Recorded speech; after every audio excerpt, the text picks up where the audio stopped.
The next 30 minutes could happen to anybody. To you or your neighbor. Maybe it has. Maybe it will.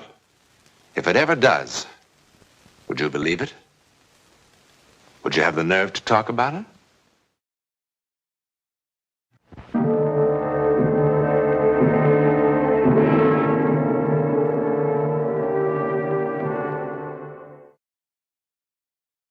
Lisa! Lisa! Lisa! Lisa! Où est cette petite? Oh, mon Dieu, mon Dieu, mon Dieu. Lisa! It is time for your ballet lesson. Come on. Vite, vite, vite, vite, vite. Where is that child? Oh, this is terrible. Look at your face. This is certainly not ladylike.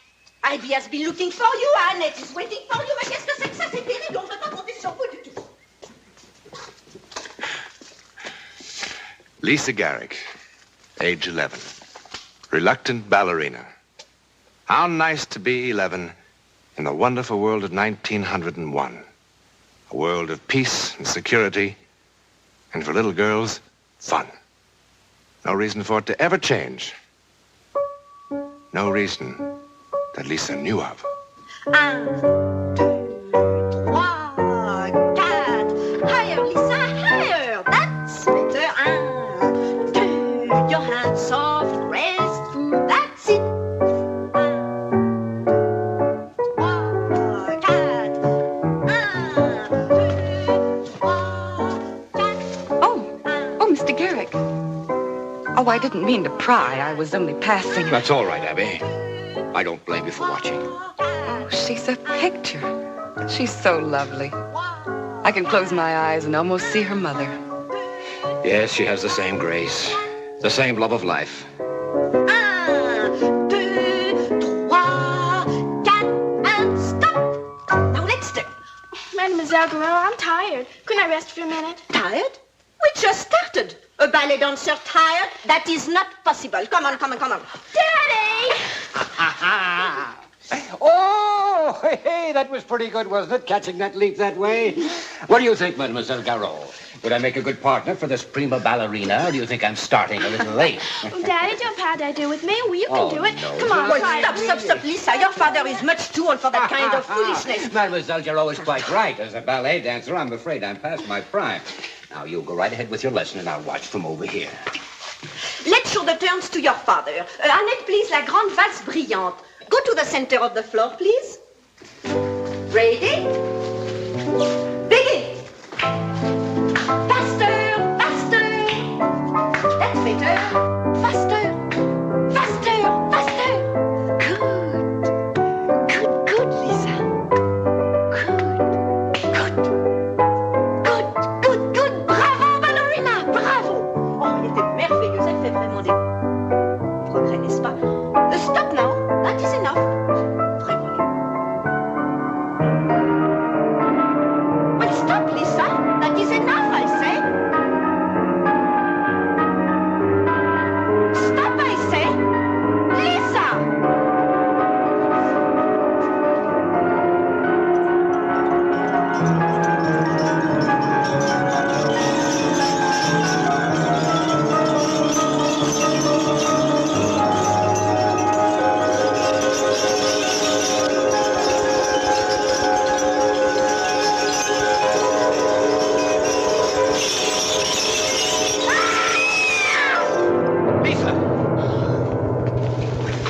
Lisa!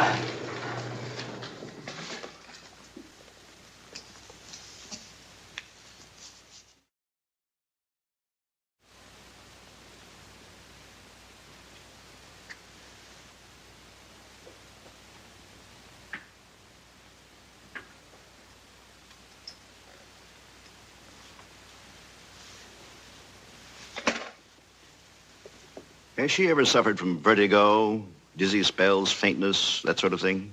Never, Dr. Parsons. She's always been a healthy child. She's never been sick. She doesn't seem to have struck her head when she fell, but she certainly has sustained some kind of shock. Probably some infantile hysteria. But I tell you, Dr. Parsons, she isn't the sort of child. Daddy! Lisa. Lisa, darling, what is it? It fell on top of me. What did, young lady? The chandelier. It tore out of the ceiling on top of me. On top of Lisa, me. the chandelier didn't fall. It did, Daddy. It did. It fell on top of me. Honey, you just imagined it. Daddy, you've got to believe me. Please listen. It came out of the ceiling. Plaster in the wood cracked all to pieces. Honey, I saw the chandelier only a few moments ago. It's right where it's always been. Daddy, I saw it. Please listen. It came out and it smashed and it jangled and I was under it. Daddy, I was under it. All right. Now, young lady, I think we've heard enough of that, don't you? You had a dizzy spell and you fainted. Now I want you to rest and sleep. And when you're all calmed down, you'll see that it was just your imagination. Oh, here we are. It came out of the ceiling. Thank you, Abby. Plaster in the wood cracked all to pieces. Daddy, I saw it. I saw it. All right, honey, I believe you. Here, Lisa, let me see you take this. It'll help you rest.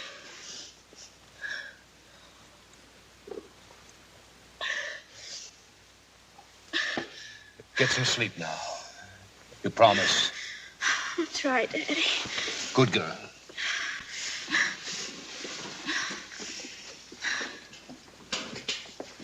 Give her another one tomorrow if she has trouble sleeping, but I don't believe she will. After a good night's rest, it'll be gone from her mind. Thank you, Doctor.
Mr. Garrick! Oh, darling, I didn't mean to frighten you. What in the world are you doing up at this hour? I wanted to look. I just had to. Lisa. Lisa, darling, what's the matter? I looked in to see if she was sleeping, and I found her down here, sir. Oh, Daddy, I had to see. I just had to. Why, of course you did, darling. Now, let's have a real look, shall we? Come along, Lisa. No.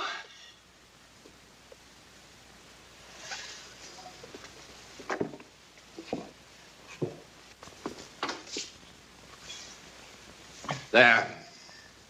Nothing's going to happen, you see? No, Daddy, no. It wasn't you. It was me.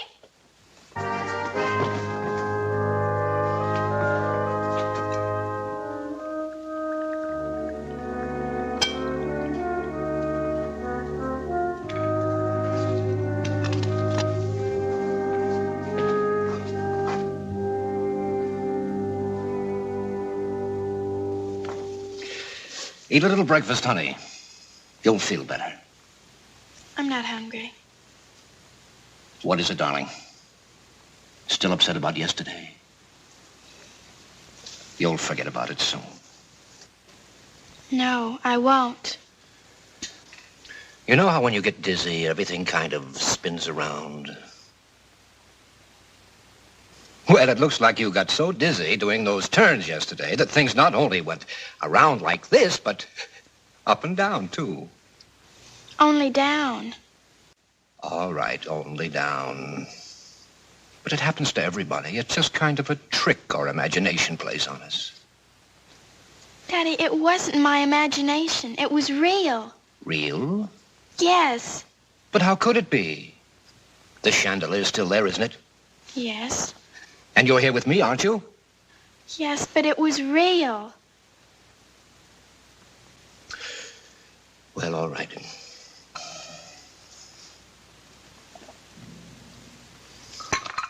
That's better.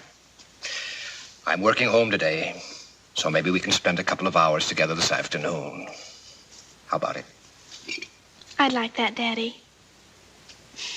Come on, Abby, throw them to me. Well, I'm sending them right. It just goes where it has a mind to.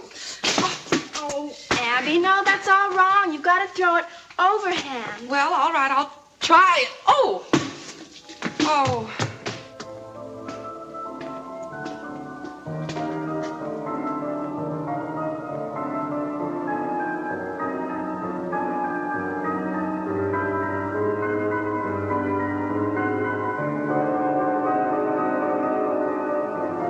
Lisa, did you find it? Lisa, what's taking you so long?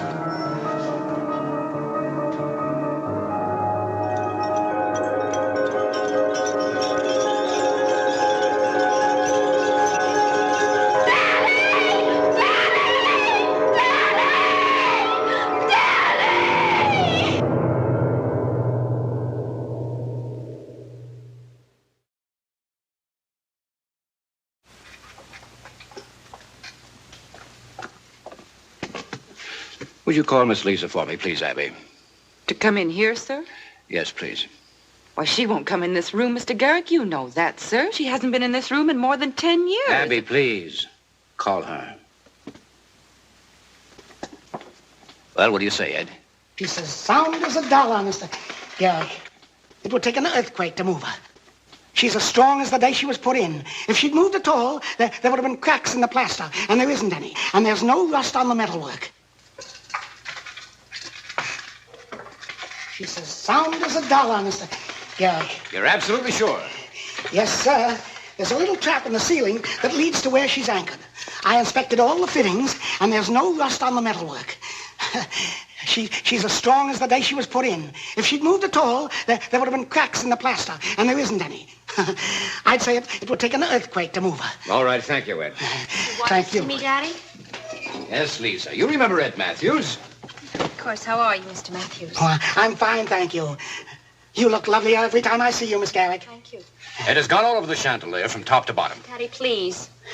Oh, the chandelier was put up there to stay, Miss Garrick. It would take an earthquake to move Ed, it. Thank you very much. I'll talk to you later. Oh, sure, Mr. Garrick. Sure. Excuse me, miss. Now, you see, darling, you believe me now, don't you? If anything were wrong, Ed Matthews would have found it. Daddy. Lisa, listen to me. You're not a child any longer. Daddy, please.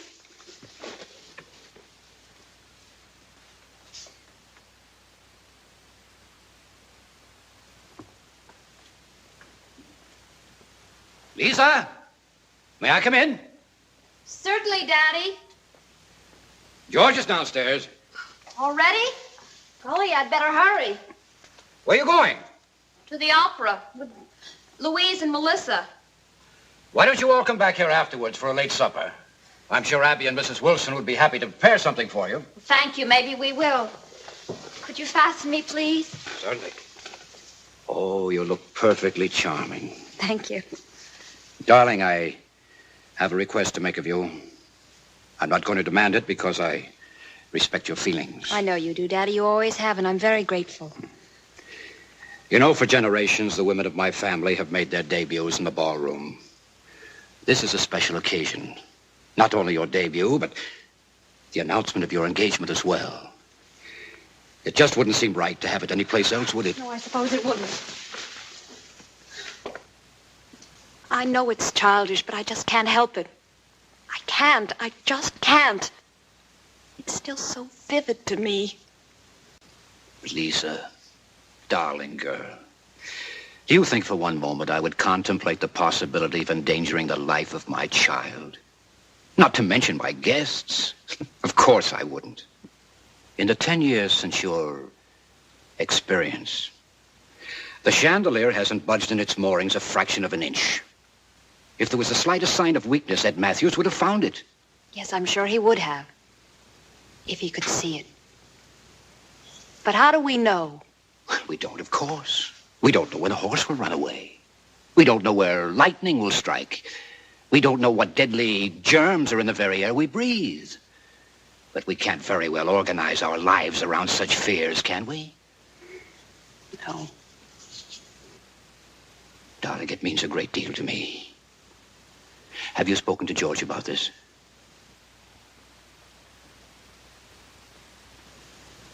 Well, you don't have to give me your answer now, but will you think about it? Yes, Daddy, I'll think about it. Thank you. That's all I ask.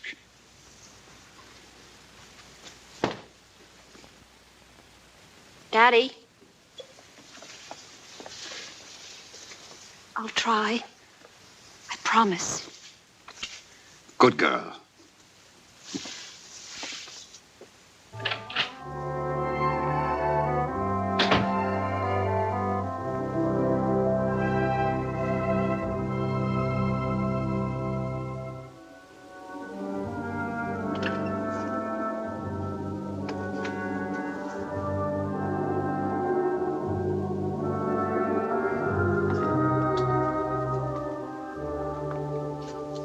Your wrap, miss? I'm sorry, George. Ready? I have been for years. Daddy talked to me tonight about having the engagement party in there. Mm-hmm. What did you tell him? I told him I'd think about it. You think I'm being very foolish, don't you? I think you're beautiful, adorable, and just a little foolish. Well, maybe I am. I don't know. I really don't know.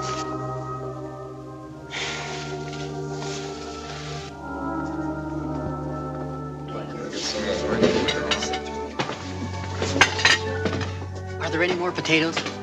I'll see if I can find you some more, sir. Again, Martha. Don't you realize there's a limit to the capacity of the human body? Yes, but that's exactly what I'm trying to find out, the limit. Now, don't scoff. This is in the nature of a scientific experiment. Well, at the rate you're going, you're liable to become a martyr to science. You are prepared, I assume, to die, if need be, for the service of your cause? Of course. And what a glorious death that would be. The victim of a final filet mignon. Or of an innocent but lethal brook trout. That's ridiculous, dying from overeating. I should think it would be very untidy. Oh, not a bit. At any rate, that's just the way I want to go. Indulging myself to the very last. How about you, Evan? Wouldn't you like to die like that? Oh, no, not me. I want to go in my sleep when I least expect it. And then all my relatives will be shocked, particularly when they read my will and find I died penniless. How about you, Melissa? Oh, I wanted to go in great style. Painlessly, of course. In a great silken bed with all my grandchildren around me weeping softly. Oh, I know. And with muted strings playing softly in the background. That's better than dying with your stomach full. How about you, Lisa? What? Well, how would you like to die? I know how I'm going to die. How's he? How in the world can she? How in the world she can? And Lisa rightfully believes that at the appointed time, a special deputation of angels and archangels will come down. Well, don't you think that's just as likely to come from on high as something falling from a sky? Please, George, please.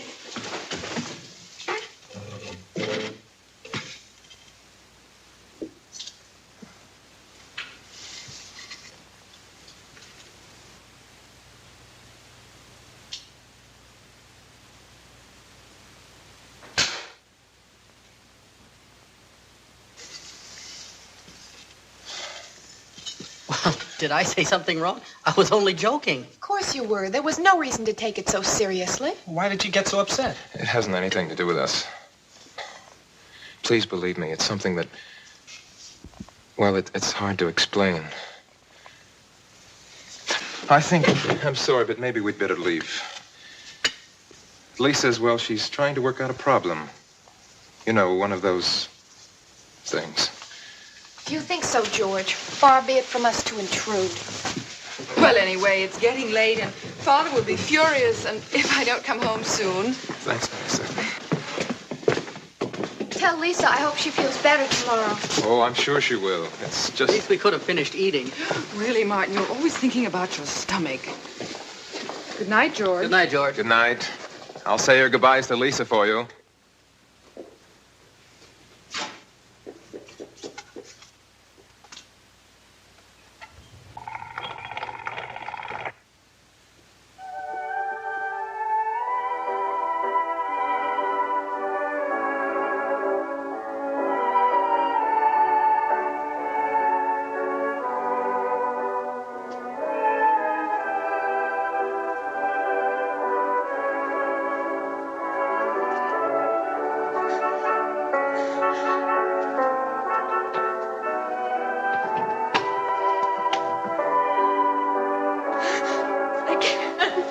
Lisa, wait!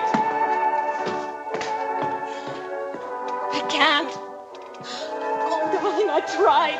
I tried for Father, for you. I can't. I just can't. We're going to announce our engagement right here. No.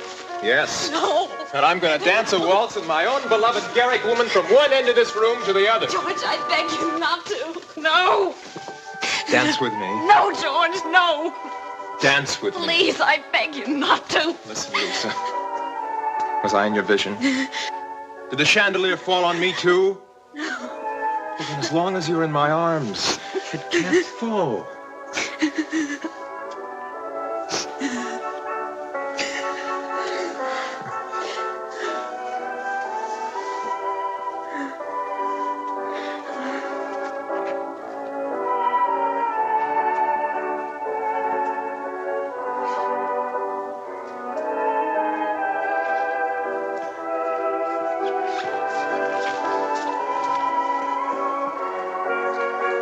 Look up, Lisa. I can't. Look up.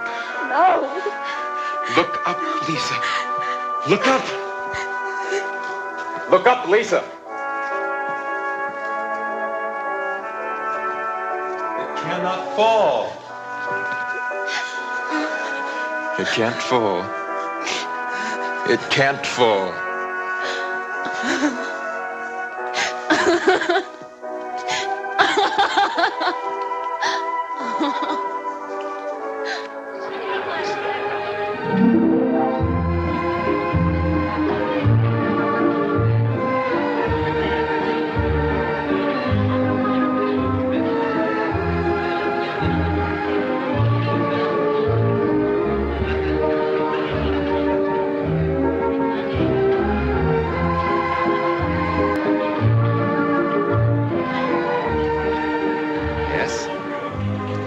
That's Lisa. But it's no longer 1901. Now it's 1947, June 12th.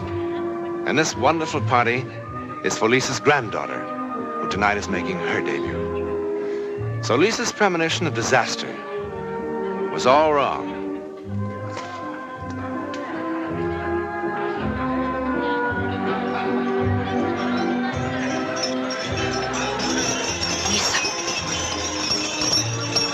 Lisa! Lisa!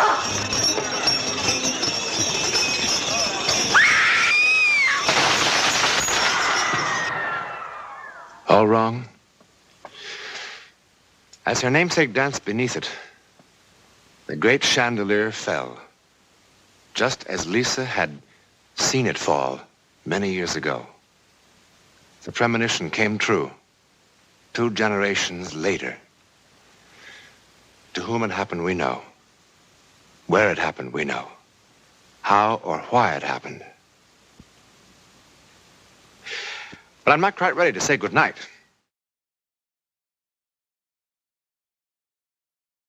Reading from left to right, Jennifer, Rose, and Mary. Dolls? Yes. But not nearly so innocent as they seem. Next week, they take over the life of a lonely little girl with devastating results.